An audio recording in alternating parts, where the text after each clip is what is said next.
Rio de Janeiro, one of the most iconic cities in the world. And high above it stands a statue that shouldn't even be standing.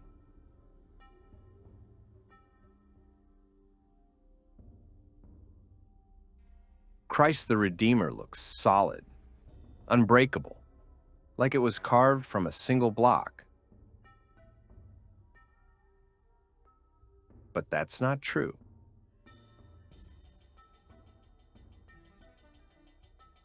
Inside, there is no massive core. There's a hollow framework built in one of the most exposed locations imaginable. Storms, lightning, extreme heat. Everything hits this exact point.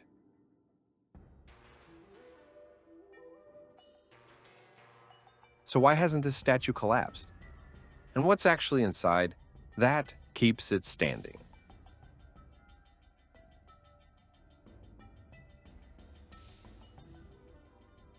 At the beginning, this wasn't about architecture.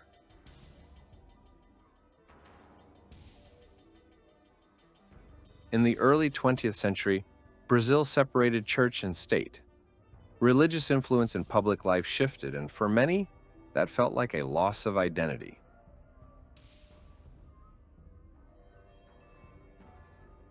In 1920, a movement formed with a bold idea: build a massive statue of Christ above Rio.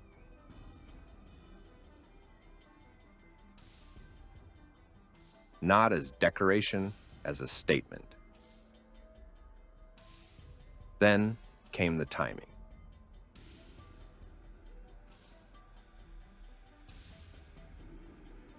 (1922).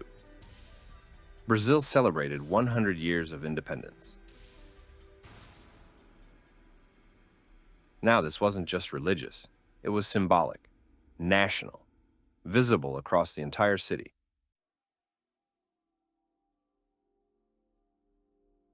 But how do you build something like this? Early designs failed. Christ holding a cross, Christ with a globe, monumental but static.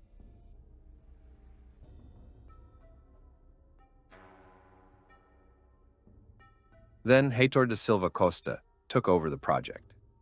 He reimagined everything.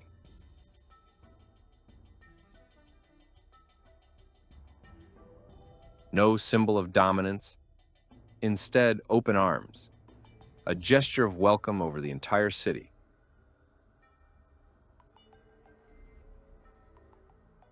But structurally, that shape created a problem. Outstretched arms mean concentrated stress. Weight pulls downward.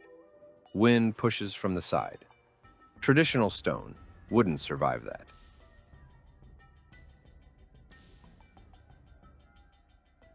So Silva Costa looked abroad. In Paris, he collaborated with Paul Landowski, a sculptor known for monumental figures, and structural engineer Albert Caquot, who specialized in reinforced concrete construction. Two specialists, one shared problem.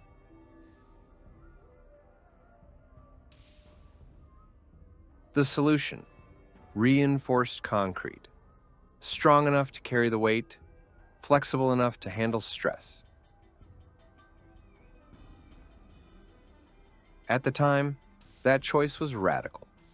Most monumental statues were stone or cast iron. Reinforced concrete was new, unpredictable, and largely untested at this scale. Nobody had built something like this before. But structure alone wasn't enough. The surface would face decades of extreme weather, and that challenge would define whether this monument survived.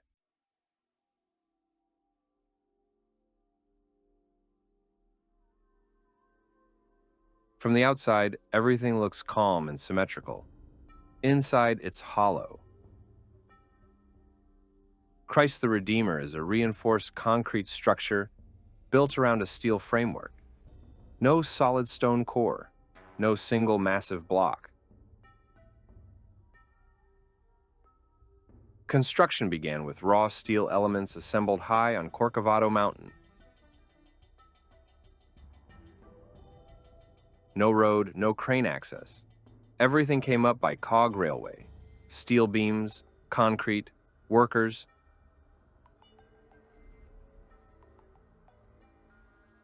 The same tracks tourists use today.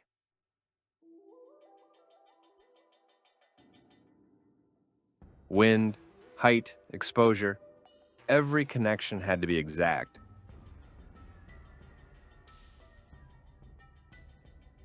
Then came the concrete. Layer by layer, forms were secured and poured.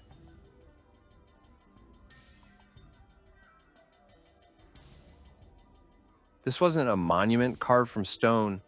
It was a system engineered under stress. And nowhere was that stress greater than in the arms. Long, thin, extended outward. Wind pushes, gravity pulls. Think of a bridge. It doesn't just hang, it transfers load. The arms work the same way. Internally reinforced cores redirect that force back into the body.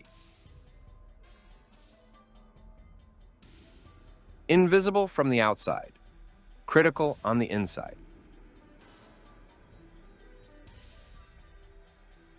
There are also internal access routes, ladders, narrow passageways.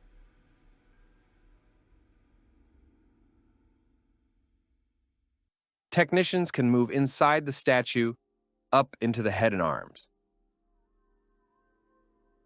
Because this monument isn't static, it's constantly maintained, and it has to be, because of where it stands.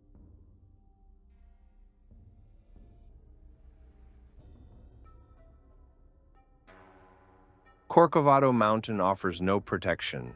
The statue stands fully exposed above Rio. Storm systems pass directly through it. Temperature shifts stress the material. But the greatest threat is lightning.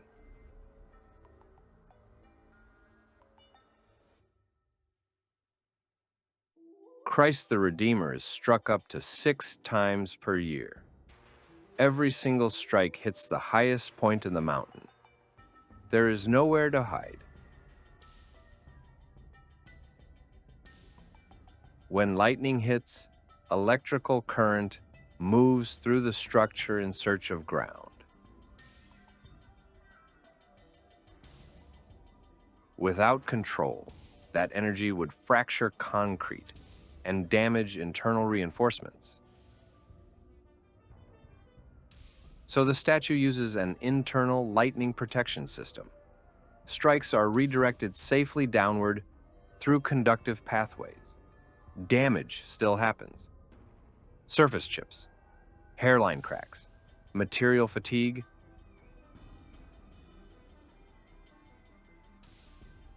And over time, that damage accumulates.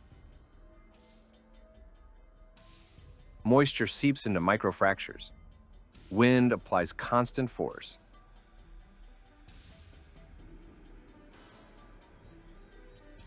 Most structures fail slowly under those conditions, but this one doesn't collapse because it is continuously repaired.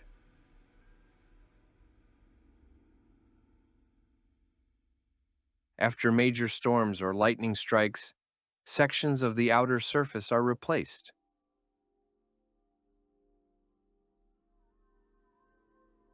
Precise work, piece by piece, and that leads to the detail that makes the difference.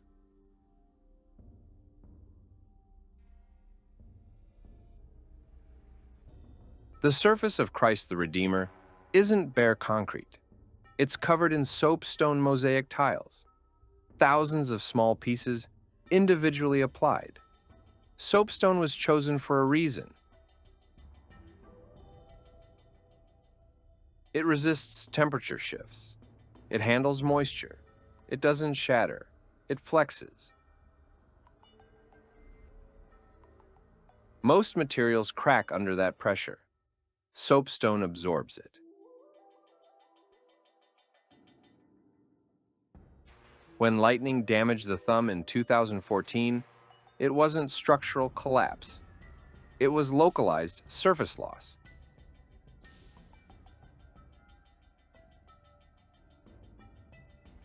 Tiles were replaced. Damage was isolated. That's the key.